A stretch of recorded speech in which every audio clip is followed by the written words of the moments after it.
समन्ताचक्रवालेषु अत्ता गच्छन्तु देवता सद्धम्मा मुनिराजस्य सुनन्तु सग्गमुखदं धम्मा श्रवणकालो अयं वदन्ता धम्मा श्रवणकालो अयं वदन्ता परित्त श्रवणकालो अयं वदन्ता।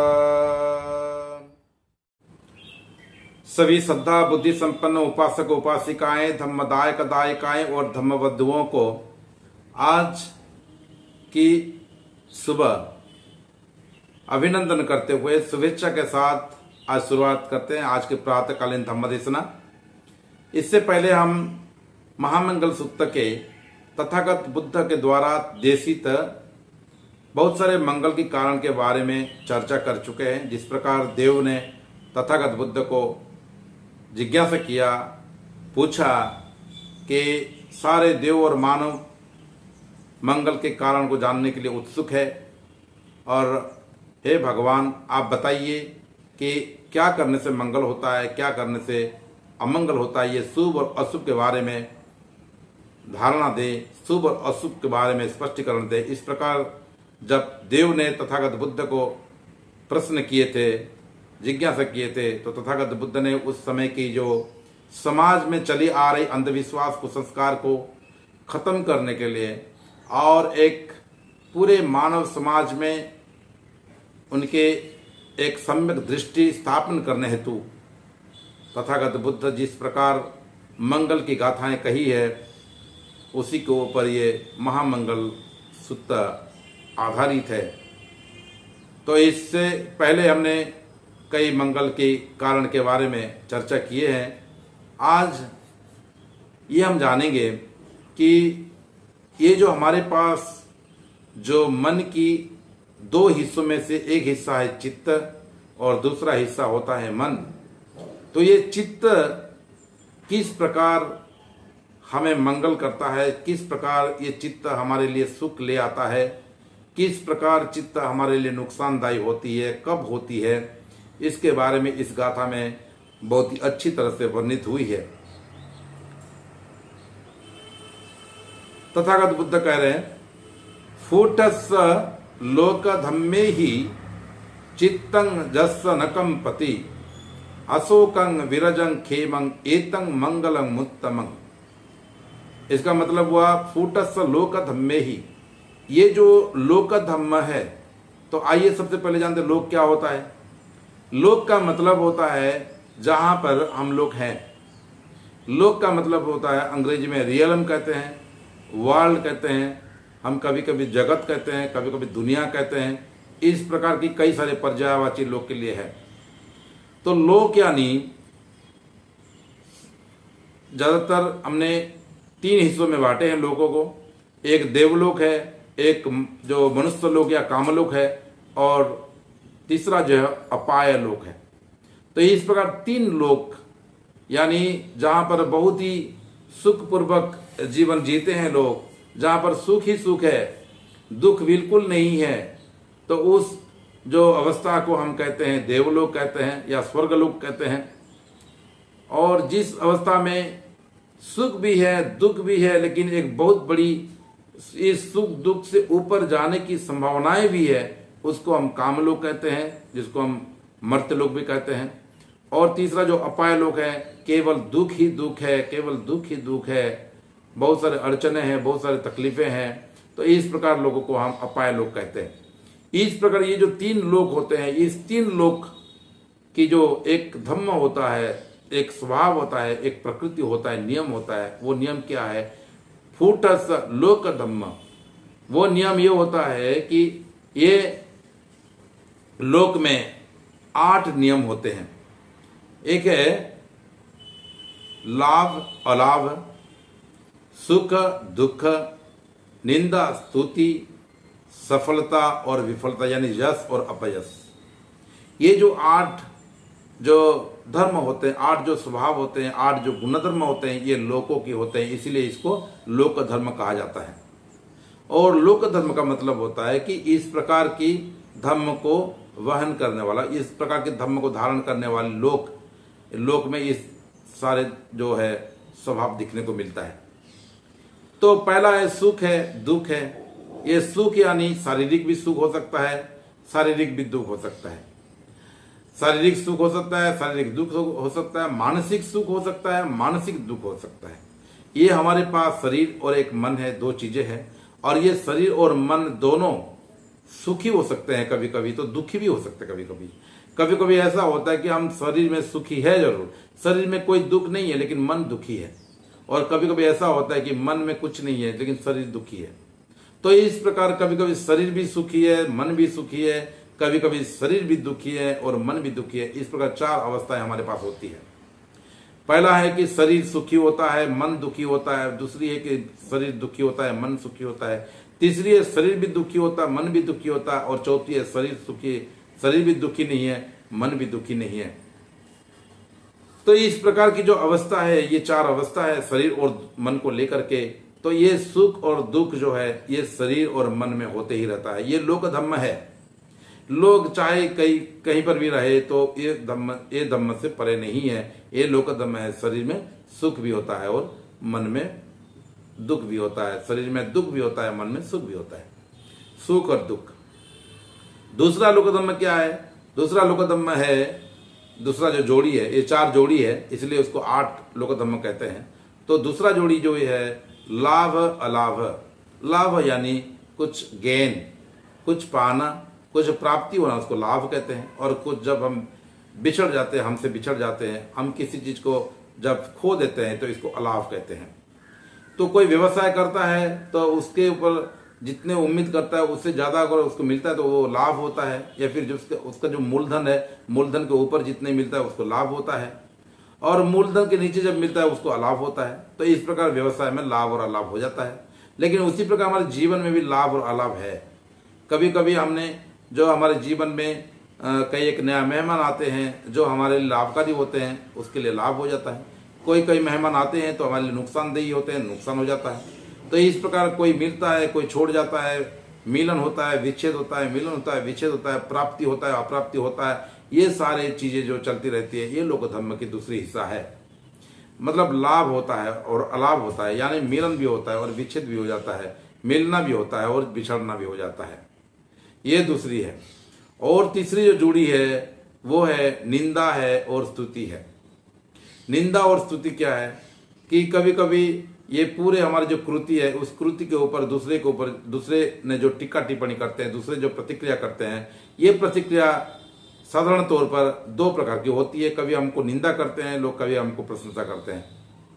तो निंदा भी होती है तो प्रशंसा भी होती है। एक ऐसे आदमी नहीं है पूरे संसार में जिसके पास सारे प्रशंसा हो। बुद्ध ऐसा कहते हैं कि पूरे संसार में ऐसे एक भी इंसान नहीं है जिसका सिर्फ प्रशंसा हो, और एक ऐसे इंसान नहीं है जिसके सिर्फ निंदा ही निंदा हो। सबका निंदा होती है, प्रशंसा होती है। जो जिसको जैसे पसंद आते हैं उसके प्रति प्रशंसा करते हैं, जिसको पसंद नहीं आते उनके प्रति निंदा करते हैं। तो इस प्रकार की निंदा और प्रशंसा ये हो गया आपका तीसरी जोड़ी। और चौथी जोड़ी जो हो गया वो सफलता और विफलता। हम पूरे संसार में कई जो काम करते हैं तो हर एक काम में सफल नहीं होते, हर एक काम में सफल होते हैं, कुछ काम में विफल भी हो जाते हैं। तो हमारा जब सफल हो जाते तो हमारा यश बढ़ता है, जब विफल हो जाते तो हमारा अपयश होता है। ये यश और अपयश जो है हमारा सफलता और विफलता के ऊपर निर्भर करता है। तो सफलता भी होती है और विफलता भी होती है। इस प्रकार की सफलता और विफलता की जो है ये कड़ी, 2 कड़ी जो है ये हरदम चलते रहता है। ये लोक धर्म है, ये चौथी जोड़ी है। तो इस प्रकार की पूरे लोक धर्म जो है 8 की है, यानी पूरे संसार में 8 लोक धर्म प्रचलित है। तो ये सारे 8 लोक धर्म से सभी को गुजरना पड़ता है, सभी को उसी के माध्यम से जीना पड़ता है। फूट स लोक धर्म में ही। लेकिन इससे एक चीज क्या होता है कि जब हम 8 लोक धर्म से गुजरते हैं तो उससे हमारा चित्त जो होता है, हमारा जो इमोशनल माइंड होता है वो प्रभावित होता है और ये इन्फ्लुएंस में आता है। हमारे चित्त प्रभावित होता है, हमारे इमोशनल माइंड प्रभावित होता है। और ये प्रभावित होने की वजह से, चित्त की प्रभावित होने की वजह से चित्त अस्थिर होता है और चित्त जो है टोटल अपने आप को इतनी अस्थिर कर लेता है कि वो जो वाणी या फिर कार्य के माध्यम से, शारीरिक क्रियाएं के माध्यम से अपने आप को जो प्रकाशित करता है वो भी अस्थिर हो जाता है। यानी कहने का मतलब ये है कि जब हम चित्त अस्थिर हो जाता है तो हमारे वाणी को भी प्रभावित होता है, हमारे शरीर की क्रिया भी प्रभावित होते हैं। तो इस प्रकार जब प्रभावित होते हैं तो ये कहा जाता है कि जब चित्त अस्थिर होता है तब आपको दुख ही मिलता है। एक स्थिर चित्त ही सबसे जो सुखदायी होता है। तो जो अस्थिर हो जाता है तो इसके वजह से हमको दुख मिलता है। तो यहाँ पर बुद्ध ये कहते हैं फूट सलोकतम में ही चित्तं जस्स न कंपति। ऐसे तो ये 8 लोग धम्म से चित्त कंपित ही होता है, लेकिन किसी साधक, किसी व्यक्ति, किसी अगर जो लोकोत्तर धर्म को जानता हो, जिन्होंने सील, समाधि और प्रज्ञा के ऊपर अपने जीवन को प्रतिष्ठित किया हो, तो उस व्यक्ति का चित्त जो है इस प्रकार के 8 लोक धर्म में कभी भी प्रभावित नहीं होता, कभी भी अस्थिर नहीं होता। और फूट लोकधर्म में ही चित्तं जस्स न कंपति, उसका चित्त प्रकंपित नहीं होता, उसका चित्त हिलता डुलता नहीं है। तो उससे फायदा क्या होता है? चित्तं जस्स न कंपति। वो आदमी के 3 फायदा होते हैं, वो व्यक्ति के 3 फायदा होते हैं। पहला फायदा होता है वो अशोक होता है, उसका दुख नहीं होता, वो शोक रहित होता है। मतलब वो उनके अंदर में शोक नहीं होता, उनके अंदर में दुख नहीं होता। जिस प्रकार जो है ये मतलब स्थिरता की वजह से, चित्त की स्थिरता की वजह से अशोकं। और दूसरी जो फायदा है ये वीरजं। वीरजं यानी क्या है? वीरज का मतलब होता है निर्मल होता है, शुद्ध होता है, परिशुद्ध होता है, साफ सुथरी होती है। तो चित्त जब साफ सुथरी होती है, चित्त जब परिशुद्ध होती है, जब चित्त निर्मल होता है, तो चित्त से प्रभावित हुए हुए हमारे वाणी और हमारे कार्य भी शुद्ध होते हैं और परिशुद्ध होते हैं। तो इस प्रकार जो है चित्त जो शुद्धि हो जाता है और चित्त शुद्धि की वजह से हमारे जो वाणी और कार्य प्रभावित होते हैं। इसलिए तथागत बुद्ध ने धम्मपद गाथा में भी ये कहा है कि सब पाप करण कुशल उपसंपदा सचित्त परियोदपनिगेतं बुद्धानुशासन। बुद्ध के अनुशासन क्या है? बुद्ध के अनुशासन ये है कि चित्त की शुद्धि करना, चित्त की परिशुद्धि करना। चित्त जब विशुद्ध हो जाए, चित्त जब साफ सुथरा हो जाए, तो चित्त से प्रभावित सारे कर्म, शरीर की क्रिया और सारे वाणी की क्रिया जो है वो भी प्रभावित होते हैं और वो भी शुद्ध हो जाते हैं।